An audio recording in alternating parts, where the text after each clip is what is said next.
First at 5. From the University of Florida's College of Journalism and Communications, you're watching WUFT News.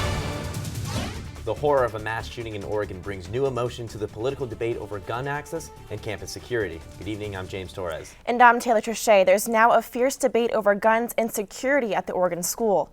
With chatter about gun-free zones and gun rights lawsuits still being sorted out, Crystal Bailey joins us with a reaction from Santa Fe College. There's shock and anger as we learn more about hate-based murders in Oregon. And at Santa Fe, there's also an understanding the school has its own police force, armed, trained, and very visible and active. Santa Fe College students and faculty are astounded by the shooting that occurred yesterday and the realization it could happen anywhere and anytime. In Oregon, authorities blame a young man kicked out of the Army for an attack fueled by religious hatred. The gunman killed 9 before being taken out by police. I wouldn't know what my first option would to be if something tragic was to happen on campus. Some students have mixed reactions when it comes to the security here at the college, but Santa Fe Police Department says they have protocols in place if an intruder were to come with a gun. We are very fortunate at Santa Fe College that we have a police department, and many community colleges nationwide don't have police departments. Some of them don't even have security departments. So we start with a very well-trained professional police department. Having armed guards and officers at all times is part of the Santa Fe protocol, and one student is glad to hear they will be protected. I think they should be armed to protect themselves and others, because if someone has a gun and you don't, it's like bringing a knife to a gunfight. Santa Fe has won awards in the past for its safety teams, but police always count on tips for early warning. If anything is suspicious, if anything makes the hair on the back of your neck stand up, if something doesn't just feel right, call the police. Also of note here in Florida, bills to allow concealed carry on college campuses have been filed again for the next legislative session.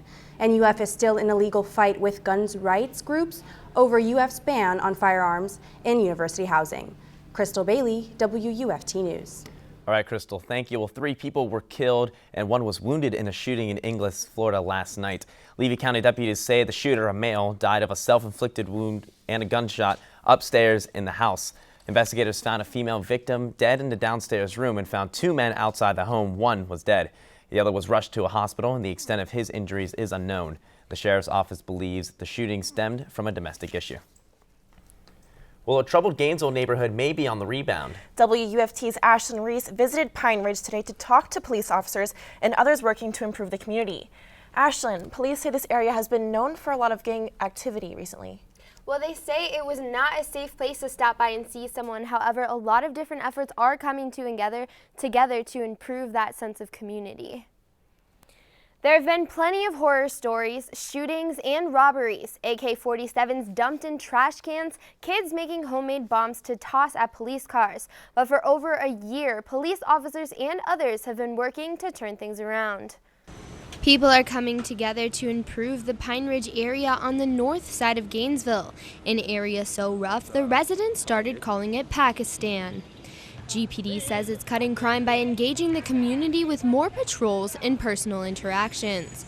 On a monthly basis, police choose standout children, take them to dinner, and provide them with gift cards. Us sitting down and having dinner with them and having that interaction, it shows them that we're not just there to walk around or take people to jail. We're there to invest in them because they're our future. GPD isn't alone in community outreach. A local resident everyone calls Miss Geneva runs a center to support neighborhood children. Here at the Pineridge Community Center, they have started things that keep kids involved in tutoring and sports after school. In combination with community organizations and GPD, it helps these kids stay away from the criminal elements. Officer Scott quoted Frederick Douglass in telling me it's easier to build strong children than it is to repair broken men. Greenhouse Church also takes an inspired grassroots approach by having interns move into the area while doing outreach work. I think it has been better in terms of positive, just the image, just kind of just misconceptions. The apartments in the community are individually owned, so the Owners Association has started networking to try and keep someone kicked out for criminal involvement from coming back to another home. GPD says there's still a gang presence, but there's a change now to engage longtime residents to help police fight crime. Thanks, Ashlyn. The Coast Guard is looking for a cargo ship with a crew of 33 that got caught in Hurricane Joaquin. The cargo ship, named El Faro, left from Jacksonville and was on its way to San Juan, Puerto Rico. The last communication from El Faro was 36 miles southeast of Crooked Island in the Bahamas. The crew of the El Faro reported on Thursday it had lost power and was taking on water, but had managed the flooding.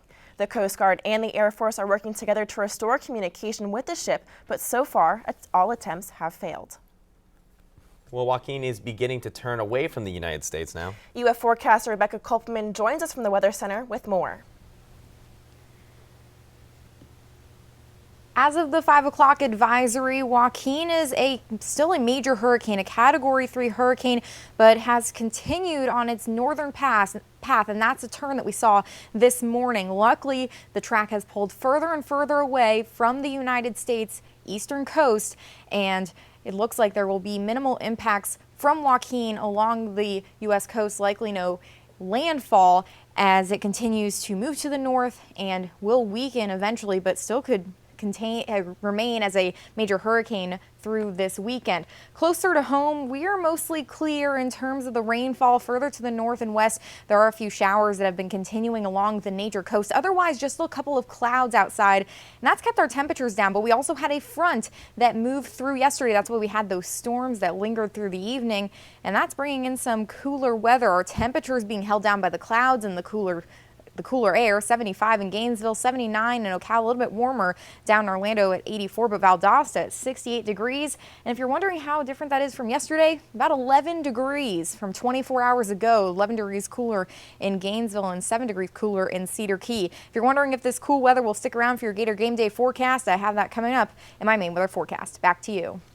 Thanks, Rebecca. Well, UF is celebrating the 50th anniversary of Gatorade. Robert Cade led that effort, and surviving members of the team were back today in Gainesville for the groundbreaking on the new Cade Museum.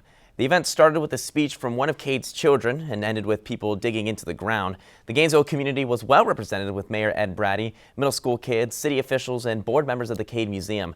There was even a dance team performing to narration about the science behind the sports drink, showing how electrolytes and sugar work together to make Gatorade. For Gatorade's golden anniversary, we've been watching old commercials, digging through archives to find Robert Cade interviews, and traveling to catch up with a Gator football star from the 60s. So let's take a trip in the Wayback Machine.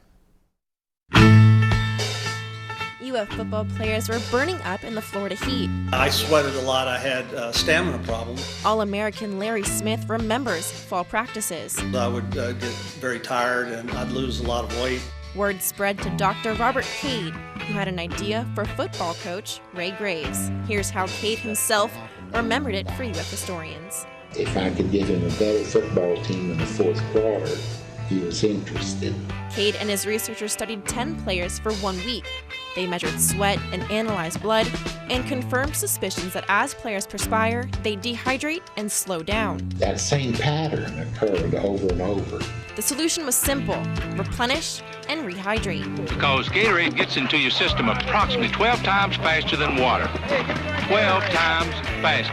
Cade first gave Gatorade to players during a varsity game against the LSU Tigers. They won 14-13. They started using Gatorade all of their games. Larry Smith says by the next year, Cade's Gatorade was a ritual. He wanted to make sure my electrolytes were charged, and he always made sure that I had a large glass of Gatorade before every game and at halftime. And as the saying goes, the rest is history.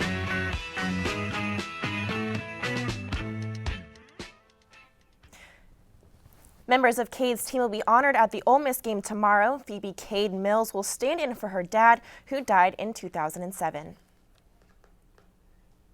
It's incredible Gatorade's left like such a legacy. It's been 50 years and it's such a huge sport drink. Yeah, I drink it all the time. Yeah, it's very cool. Well, moving on to some more news. The Ocala Sports Ability Games took place today with an emphasis on ability. The event had a variety of sports and games to play, and even a resource expo with local businesses offering their services. WUFT's Kayla Kowalik joins us live from the newsroom. Kayla, what were people excited about today? Well, there was plenty to be excited about at the MLK Recreation Complex in Ocala today. Participants were scuba diving, horseback riding, doing arts and crafts, and so much more. 18-year-old Douglas Tardy got a lesson in archery today, but not before volunteer Kevin Richardson gave him a lesson in hat etiquette. Archer wears his hat like this. Don't it look like an archer then? Oh, absolutely. All right, that's the way an archer wears his hat. There you go. All right. And from this shot, it certainly looks like it helped.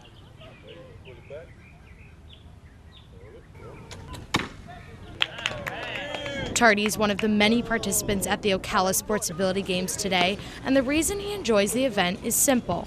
Seeing new things, meeting new people. It's fun to hang out here. Event organizers say this is exactly the positive experience they want everyone to get out of the day, not just for the participants, but volunteers too. People with disabilities can contribute to society, and if we can play together, we can live together, and we can work together. Participants get to be involved in all kinds of activities today. Some aim towards rehabilitation and some just for fun. A group of UF students volunteered today at the event as part of their community and public health class. They set up adaptive games using skills they learned in class. We learn a lot about people with disabilities and learning just in the community, and we learn about different health aspects of all different types of people. And so this is just a way for us to kind of put that experience or that knowledge to use. Tomorrow's the second day of the Sports Ability Ocala Gainesville event. They'll be at Paynes Prairie participating in a variety of water sport activities. Reporting from the newsroom, Kayla Kowalik, WUFT News. Kayla, thank you. Well, WUFT News First at 5 is just getting started. Coming up, the box office premieres for this weekend includes a movie that is out of this world and some real-life dramas. Those stories and more coming up in entertainment. Plus, find out which University of Florida football legend and Hall of Famer served food to a local homeless shelter. And Gator fans have battled through the heat, the humidity, rain, and thunderstorms. If you're wondering if that's going to be the same for this weekend, I have a good-looking forecast for your game day coming up after the break. Stay with us.